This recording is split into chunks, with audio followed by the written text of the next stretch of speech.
23년에 부산에는 무슨 일이 있었을까요? DIL이 분양이 있었습니다. 근데 DIL이 미분양 줍줍 났었죠. 그래서 줍줍 나고 나서 어떤 일이 있었어요? 전국에 투자자가 다 들어왔어요.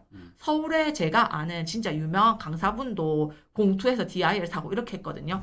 근데 미분양 줍줍이 바로 한두 달 만에 끝나고 나니까 거래량이 받쳐주면 가격 오를 수밖에 없잖아요. 거래가 오르는 것보다 거래량이 더 빨리 움직이는 선행 지표거든요.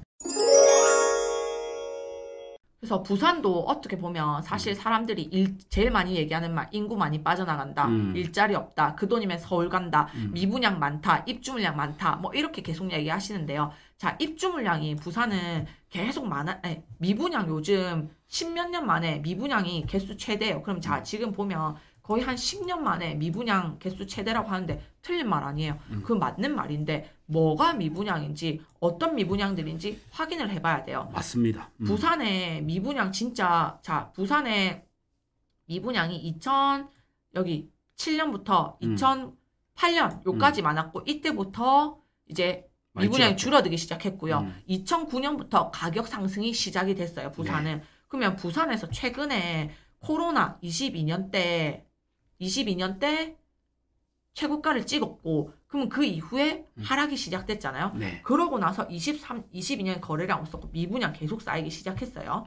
근데 23년에 여러분 무슨 일들이 있었는지 한번 생각해 보세요. 혹시 23년에 어떤 일들이 있었나요? 생각나는 거 혹시 있나요? 항상 과거를 복귀하는 습관을 가져야 돼요. 그래야 내가 미래를 예측하고 내가 어떤 선택을 해야 올바른 선택인지 알 수 있거든요. 그래서 네. 저는 솔직히 질문할 때도 제가 제일 싫어하는 질문이 A 사요? B 사요? 지금 5억이면 뭐 사야 돼요?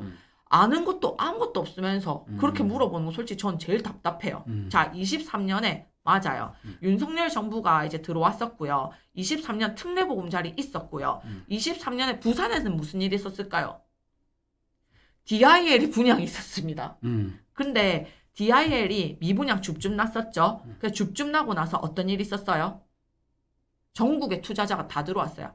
서울에 제가 아는 진짜 유명한 강사분도 공투에서 DIL 사고 이렇게 했거든요. 근데 미분양 줍줍이 바로 한두 달 만에 끝나고 나니까 부산의 다른 미분양들이 지금 900건 이상이 바로 해소가 됐어요. 900건 이상이. 그리고 저 같은 경우에는 약간 나는 기회비용이 중요해 라고 생각해서 나중에 제가 왜 DIL을 저는 저때 사지 않았는지 요 얘기도 조금 해볼 건데요. 일단 DIL 분양 완판되면서 900건 해소됐어요. 자, 그럼 부산에 24년도에는 그럼 또 무슨 일이 있었어요, 여러분? 자, 미분양 물건에 대해서 한번 생각해 봐 주세요. 이때 24년 부산은 뭐가 있었을까요? 자, 지금 보면 여기 700건이나 미분양이 또 해소가 됐어. 한 달 만에 바로.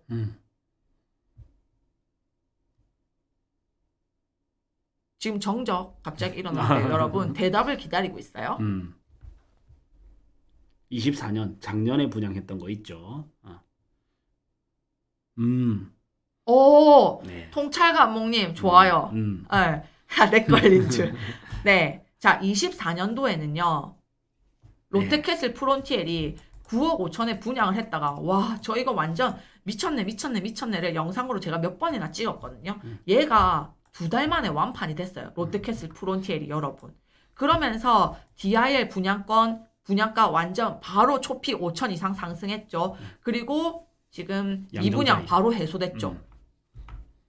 그래서 부산에 또 그럼 거래량을 한번 볼게요. 미분양 한번 봤고요. 거래량을 한번 보면요. 자, 부산의 평균 거래량은요, 한 4만 건 정도 됩니다.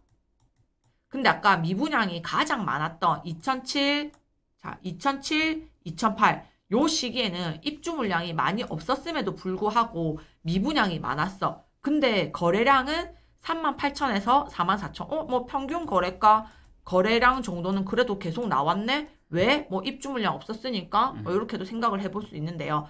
부산에 가장 거래량이 작았던 이 시기들을 보면요. 가장 거래량이 작았던 시기는 여기서 그래프를 보면도 알 수 있지만 이렇게만큼 가격이 빠진 적이 있었나요? 22년만큼 가격이 하락했던 적이 있나요? 자, 그래프의 완만함을 한번 보면서 여러분 생각해 보세요. 이때만큼 빠졌던 시기가 역사적으로 없습니다. 그러면 이때가 거래량이 최악이었겠네. 그러면 이때 거래량 얼마였을까? 생각해 볼 수 있겠죠. 19,000건입니다. 그리고 이 타격으로 인해서 23년도 특례보금자리 나왔음에도 불구하고 그래도 10,000건 올렸죠. 28,000건.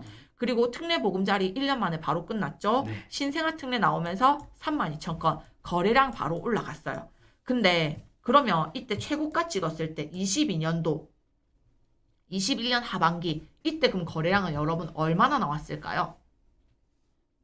자, 최고 거래량 나온 게 84,000건이에요. 그러니까 84,000건 미친 듯이 올랐고 그리고 이때 거래량 없었고 그럼 이 두 개 거래량 없었을 때랑 많았을 때랑 합해보면 10만이에요. 이게 나눠보면 또 평균이 나오는 거죠. 그래서 이제 저는 어느 정도 평균 거래량을 찾아가겠구나 라고 생각을 하고 있고 지금이 저는 그 회복되고 있는 시기라고 생각을 하고 있습니다. 그리고 또 하나 여기서 저는 반증하고 싶은 것 중에 하나가 19,000이잖아요. 이때 가격만큼 저는 이제 못 빠진다고 생각해요. 거래량이 받쳐주면 가격 오를 수밖에 없잖아요. 거래가 오르는 것보다 거래량이 더 빨리 움직이는 선행 지표거든요. 자, 그러면 자 강낭콩 그래 미분양도 받고 뭐 거래량도 받고 정책도 봤는데 어떤 전략으로 우리는 가야 되나를 봐야 돼요. 22년도에 저는 우리가 이 부동산 시장에 하락기가 시작을 했잖아요. 그럼 이때 생각해보면요. 22년 하반기에 서울 같은 경우에는 둔촌주공 분양했었어요.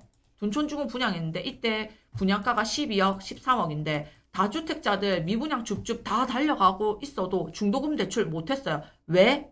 조정지역 걸려 있었으니까. 그러면 이 사람들 어쨌든 살려줘야 되잖아요. 그래서 23년 1월 3일에 부동산 정책으로 나왔던 게 조정지역 해제, 중도금 대출 완화. 저는 그래서 이게 둔촌주공 일병 살리기라고 생각을 했거든요. 그러면 23년 1월에 이 정책이 나오면서 강낭콩 너는 무슨 생각했냐? 라고 생각을 해볼 수 있었는데요. 저도 솔직히 이때 제 집이 안 팔렸어요.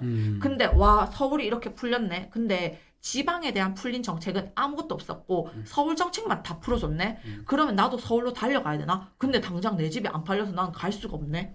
라고 생각을 해서 서울은 이미 가격이 뜨고 있었고 그럼 그때 당시에 저는 이제 조정지역 해제가 풀렸던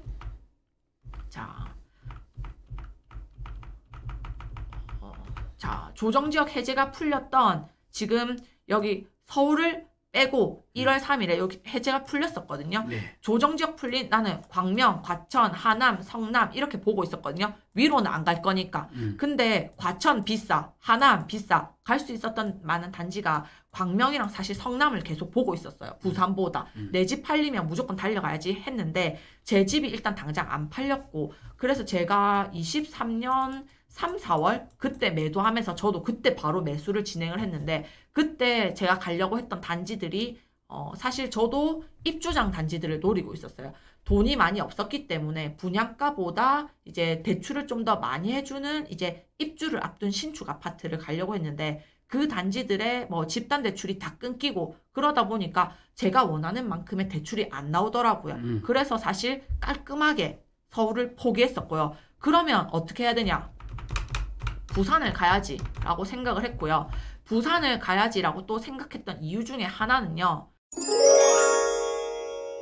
부크TV 월 12,000원 멤버십에 오시면 직접 데이터 분석을 통해서 추천 아파트, 추천 토지, 추천 건물 꾸준히 올려드리고 있습니다. 지역은 부산, 서울, 경기도, 대구 이렇게 골고루 올려드리고 있기 때문에 요거 한 달만 하고 끊으셔도 되니까 필요한 분은 꼭 보시길 바라겠습니다. 고정 댓글 확인해 주시면 저희 신규 강의 현장 답사 참여 가능하니 고정 댓글 확인 부탁드리겠습니다.